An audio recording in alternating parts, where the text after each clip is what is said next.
back, everyone, to the deep dive. You ready to explore how tiny changes can create big results? Absolutely. It's fascinating stuff. We're diving deep into Atomic Habits by James Clear. And you want to unlock the secrets of how habits work so we can ditch those old routines, right? Yeah, no more feeling stuck. I love it. It's crazy how those small, everyday things, the ones we barely even notice, can totally reshape our lives. It's true. Those habits really do hold so much power. And James Clear's own story, well, it's like the ultimate proof. Remember when he talks about that baseball injury in high school? Oh, yeah. Tough break. I mean, a broken nose, facial fractures, even seizures. Talk about a major setback. You think that would be the end, right? Yeah, most people would just throw in the towel. But Clear, he took a different path. He focused on what he could control, like he said, relearning to walk in a straight line. It's incredible. It's like the perfect example of what he calls the aggregation of marginal gains. Yeah. Okay.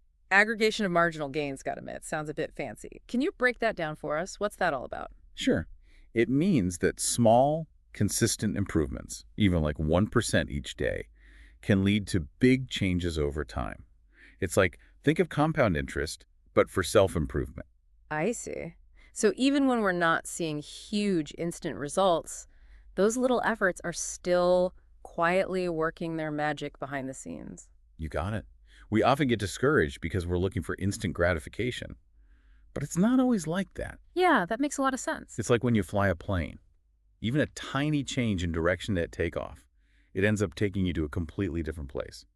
It's the same with our habits. They're those little course corrections that decide where we end up in life. Okay, I'm totally starting to see how this all connects. It's all about those small adjustments adding up. But how do we actually make those changes? Where do we even start? Well, to start changing our habits, we need to understand how they work. Clear talks about this thing called the habit loop, and it has 4 stages. First, there's the cue, which is what tells your brain it's time to do something. Then comes the craving. That's what drives you to actually do it. So it's like if I see a plate of cookies, that's the cue. Yeah. I might suddenly want that sugar rush. That's the craving. Exactly. That's a great example. Then you've got the response, which is the habit itself, like you grabbing a cookie. And finally, the reward, that yummy taste that makes you want more. It makes those cookies even harder to resist. Yeah. But I'm seeing how it's not just about cookies, is it? No, not at all. This loop, it's going on all the time for all kinds of habits, good and bad. Which brings us to the habits scorecard. Am I right? That was a big part of the book. It is. The habit scorecard is like this amazing tool that helps you become more aware of your habits. It's about taking stock of what you do every day and figuring out which habits are helping you reach your goals and which ones might be holding you back. So it's not just about making new habits, it's also about understanding the ones we already have, huh? Exactly. You can't change what you don't even realize you're doing. Let's say you want to spend less time on social media. The habit scorecard, it helps you track every time you open those apps. You can see when you're most likely to check it, what's triggering you, everything. Wow, that's actually really eye-opening. I feel like I'm always on my phone without even thinking about it. That's the thing about habits, right? They often run on autopilot. But once you see them clearly, you can decide which ones you want to keep and which ones you want to change. Okay, so the scorecard helps us understand our habits better. Makes sense. But what about actually changing them? How do we influence those choices we make? Well, one of the most powerful ways is by changing your environment. Wait, hold on. Our environment. How does our environment affect our habits? It's pretty cool, actually. Think about it. Have you ever noticed how much easier it is to stick to new habits when you're somewhere new, like on vacation? Yeah. It's like hitting the reset button on your routine. It is. And that's because in a new environment, you're not constantly surrounded by the same old cues. So does that mean we all need to move to a new city to break those bad habits? Huh. Well, it could work, but that's not very practical, is it? The key is to design your current environment to support the habits you want to build. Okay, that makes more sense. But what does that look like in real life? How do we actually design our environment? All right, so let's say you're trying to eat healthier. What you can do is keep a bowl of fresh fruit on the counter where you see it all the time and put those chips and cookies away in a cupboard. Or you could try leaving a book on your bedside table instead of your phone if you're trying to read more. It's like setting yourself up for success without even thinking about it. It's easier to make those good choices when they're right there in front of you. Right. Claire, he talks about how he used to work from his couch and could never switch off from work mode. Yeah, I remember that. He said it was way better once he had a dedicated office space. Exactly. When your office is your couch, it's tough to separate work from relaxation. It's all about making your environment work for you, not against you. Makes so much sense. It's like you're creating this space where it's easier to do the things you want to do. I'm really getting this now. But it can't just be about furniture placement, right? What about willpower? It feels like that's got to be part of the equation, especially when you're trying to kick a bad habit. It is, but it's not the whole story. And this is where things get super interesting. Clear, he says that our habits are actually tied to our identity. Whoa, okay. Now we're getting deep. Identity. What does that have to do with our habits? Just imagine for a minute. Let's say you see yourself as a healthy person. You're naturally going to make choices that match that image, sir. You'll be more likely to choose a salad over fries. Our habits, they reinforce how we see ourselves, and how we see ourselves shapes our habits. It's like this constant loop. So if you want to change your habits, you actually need to change how you see yourself. You got it. It's kind of mind-blowing when you think about it. Remember those Polgar sisters, the chess prodigies that Clear talks about? Their dad, he was convinced they could be world-class chess players. He even designed their whole lives around chess. And they totally became some of the best chess players in the world. It's like their environment and their dad's belief in them, it shaped their whole destiny. Exactly. Our beliefs about ourselves can be super powerful. They can either help us build good habits or hold us back. Okay, this is pretty mind-blowing stuff. But let's be real. Starting a new habit, it can be tough, right? Like even if we've got our environment sorted and our mindset right, it's still so easy to get overwhelmed or give up. Yeah. Got any tips for making that initial leap less scary? Well, one thing that can really help is the 2-minute rule. The 2-minute rule? What's that? Sounds intriguing. It's basically this idea that when you're starting a new habit, you should make it super easy. So easy that it takes less than 2 minutes to do. Okay, so instead of saying, I'm going to work out for an hour every day, I'd say, I'm going to put on my workout clothes for 2 minutes. Exactly. It might sound silly, but it really works. Because, the hardest part is often just getting started. Most of us, we can manage to do pretty much anything for just 2 minutes. Yeah, I guess that's true. But if it's that easy, wouldn't that make it, like, too easy? Don't we need some kind of challenge to keep us going? That's a great point. And that's where another one of Clear's ideas comes in, the Goldilocks rule. Yeah. It says that we're most motivated when we're working on things that are, right on the edge of our abilities. Not too easy, not too hard. Okay, I'm loving all these names. So how does the Goldilocks rule fit in with building habits? It's about finding that sweet spot. Like if a habit is too easy, we get bored. If it's too hard, we get discouraged and give up. It's all about finding that balance, that challenge that keeps us engaged. So with the 2-minute rule, you're basically just tricking yourself into getting started. Then once you've got the habit going, you can make it a bit harder, a bit longer, keep things interesting. Yeah, exactly. Clear, he talks about elite athletes and how they manage those crazy training schedules. Yeah, how do they do that? It's because they've figured out this principle. They love a good challenge, but they also know how to break things down into smaller, more manageable steps. Wow, that's actually really insightful. It's like they've learned to be okay with doing the same thing over and over, even if it gets boring. Because they see the bigger picture, they know it's all going to pay off. It is. It's about finding a way to make the journey itself rewarding. Claire, he tells this story about a hand-washing experiment in Karachi, Pakistan, where they were trying to get people to wash their hands more often. I remember that one. Didn't they give everyone free soap? Yep. And it wasn't just any soap. It was like premium, fancy soap. Yeah.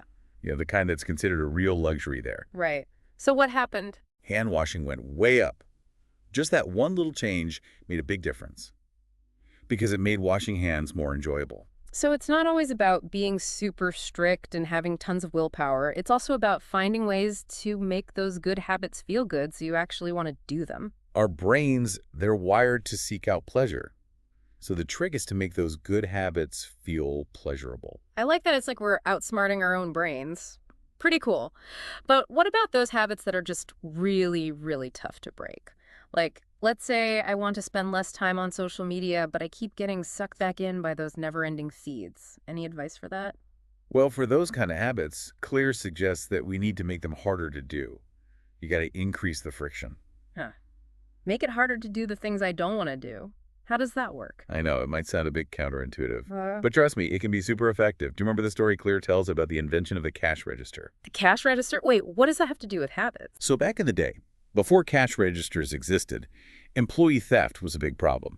This saloon owner, James Ritty, he was losing a lot of money. So he came up with this invention, this device that would keep track of all the transactions and keep the money safe. Aha, the cash register. Makes sense. And guess what? It pretty much solved the problem of employee theft. So by making it harder for employees to steal, he actually changed their behavior. He broke the bad habit. Exactly. And we can use that same idea in our own lives. Like, if you want to cut back on phone time, you could delete those tempting apps, turn off notifications, or even get one of those apps that blocks certain websites. It's like you're building these little digital barriers to protect yourself from those bad habits. I like that. But even with all the right tools and strategies, sometimes it's still tough to stay motivated. Any tips for those moments when we just feel like giving up? One thing that can really help is tracking your progress. It's amazing how motivating it can be to see how far you've come, especially when you start to lose that initial excitement. Oh yeah, I'm all about tracking progress. It feels so good to check things off my to-do list.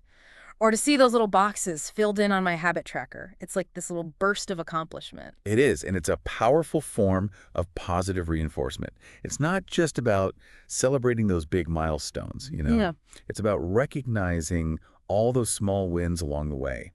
Each day that you stick with your habit, you're showing yourself that you can do it. You're capable of change. It's like building momentum.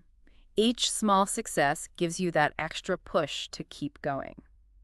But what if you need a little extra help staying accountable? Like, sometimes it helps to have a friend who's also working on a similar habit, someone to keep you on track. Clear talks about that too. He calls it having an accountability partner, and it can be super helpful. He tells this story about Brian Harris, an entrepreneur who was really determined to lose weight. So Harris, he actually made a habit contract with his wife and his trainer. Wait, a habit contract? What's that? I gotta hear about this. It was this written agreement, basically. Yeah. It outlined all his daily habits, what his goals were, and what would happen if he broke the contract. Like if he skipped a workout or ate too many carbs, he'd have to pay his trainer a lot of money. Wow, that's some serious commitment. But I bet it worked, right? It totally did. Having that external pressure, plus the support of his wife and trainer, it helped him stay focused and reach his goals. It's like having your own personal cheer squad. Plus, a little extra push to keep you moving in the right direction, even when you don't feel like it. But sometimes, let's be real, there are just some habits that feel impossible. Like, what if you're trying to become a morning person, but you're just naturally a night owl? Should you just give up? That's a good question. And it's where you need to think about what Clear calls finding a game where the odds are in your favor. He says that we're much more likely to succeed and stay motivated when we're working on habits and goals that, align with our natural abilities. So it's about playing to your strengths, like figuring out what you're naturally good at. Exactly. Clear makes this point that genes don't determine everything, but they do influence what we're good at. We all have certain talents and tendencies that make some things easier to learn than others. So instead of forcing yourself to be good at something that feels like a constant uphill battle, maybe the better strategy is to focus on those areas where you already have a bit of an edge. That's the idea.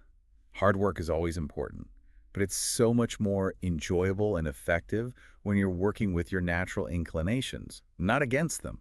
Like if you're a creative person at heart, maybe trying to become a marathon runner isn't going to be the most fulfilling path. Right. So it's about working smarter, not just harder. And maybe instead of trying to completely change who you are, you can focus on building habits that support your existing strengths and interests. You got it. It's about finding that sweet spot where your passions, your skills, and your efforts all come together. But even when you've found the right game, so to speak, it can still be tough to stay motivated in the long run. You remember the Goldilocks rule? Right, of course. All right. Finding that perfect level of challenge. Well, Clear talks about it again when he's talking about staying motivated. He says it's super important to find challenges that keep you engaged, but that aren't so hard that you just want to give up. Right, it's about finding that balance. And I remember that story Clear tells about that elite coach. The one who said that what separates successful athletes from everyone else often comes down to who can handle the boredom of training day after day, doing the same lifts over and over. It's almost like they've learned to enjoy the monotony. It's a fascinating idea, isn't it? It kind of challenges the whole notion that success is all about passion and excitement. Maybe sometimes it's more about embracing the boring stuff, finding a way to stick with it even when you're not feeling all that inspired. So how do we develop that kind of discipline? How do we stay focused when things inevitably get a bit boring? Well, there are a few things you can try. One is to simply find ways to make the process itself more enjoyable. Maybe you could listen to music while you work out, or find a workout buddy to keep you company, or even set up some kind of reward system for yourself. It's about finding a way to inject a little bit of fun into the routine. Make it something you actually look forward to, even if it's not always the most exciting thing in the world. Exactly. Another strategy is to keep reminding yourself of why you're doing this. What are the benefits you're working towards? How will sticking with this habit make your life better? It's like visualizing that future you, you know, Hmm. the one who's reaping all the rewards of those good habits, and then using that vision to push through those moments when you just feel like quitting. Exactly. And along those same lines, Clear also talks about the importance of reflection. He suggests taking some time every now and then to review your progress and ask yourself things like, what went well this week? And what could I have done better? It's all about taking a step back, analyzing your habits, and looking for ways to improve. So it's not just about blindly repeating the same actions over and over. It's about being mindful, paying attention to what's working and what's not. It's about treating the whole process of habit formation as an experiment. And sometimes that means questioning those beliefs that might be holding you back. Oh, yeah, those limiting beliefs. We were talking about those earlier. What does Clear say about how to get past those? He reminds us that while our identity can be a really powerful motivator for building good habits, it can also work against us.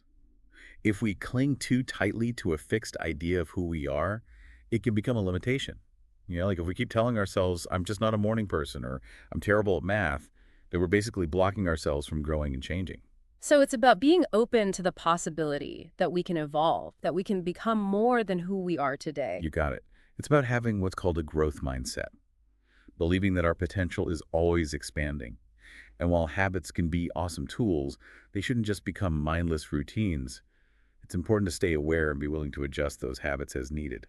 So it's about finding that balance between consistency and flexibility, right? Yeah. Sticking with the plan, but also being open to changing it when things aren't working. You nailed it. It's about taking all these ideas from Atomic Habits and figuring out how to apply them to your own life in your own way. This has been such an eye-opening deep dive. I feel like I have a whole new understanding of how these small, everyday actions can really shape our lives. Me too. I'm so glad you're finding it helpful. But before we wrap things up, I have one last question for you. If you had to pick one key takeaway from Atomic Habits, something for our listener to remember as they start their own habit-building journey, what would it be? One thing that really stuck with me is this idea Clear talks about. He says, we don't rise to the level of our goals. We fall to the level of our systems. Ooh, that's good. It's so true, right? It's not about setting this huge, ambitious goal and just hoping for the best. It's about building a system that makes it almost impossible not to succeed. So it's less about willpower, more about setting yourself up for success. Yeah, exactly. And when you think about all the things we've talked about, the 2-minute rule, the Goldilocks rule, tracking your progress, designing your environment, finding an accountability partner, they're all part of that system. They all make it easier to build those good habits and stick with them. It's like taking all these different pieces and putting them together to create a plan that works for you. It's brilliant. Any final words of wisdom for our listeners as they start their own habit-building adventures? Oh, absolutely. Building better habits, it's a journey, not a race. Mm-hmm. You know, there will be times when you stumble, times when you feel like giving up. But the important thing is to be patient with yourself. Don't beat yourself up if you slip up. Celebrate your progress, no matter how small. Love that. Give yourself a break. And maybe the most important thing, never stop experimenting. It's all about finding what works for you, and you're not always going to get it right the first time. It's all about trying things out, seeing what sticks. And remember, even those tiny changes, when you do them consistently, they can lead to some pretty amazing results. So start small, stick with it, and trust the process. It really does work. I'm so inspired. This has been such a fantastic deep dive into Atomic Habits. I feel like I have a whole new toolbox for building better habits. Me too. I can't wait to see what you do with all this new knowledge. Thanks so much for joining us. We hope you found it helpful and, of course, inspiring. And remember, you have the power to change your life one small habit at a time. Until next time, keep learning, keep growing, and we'll catch you on the next deep dive.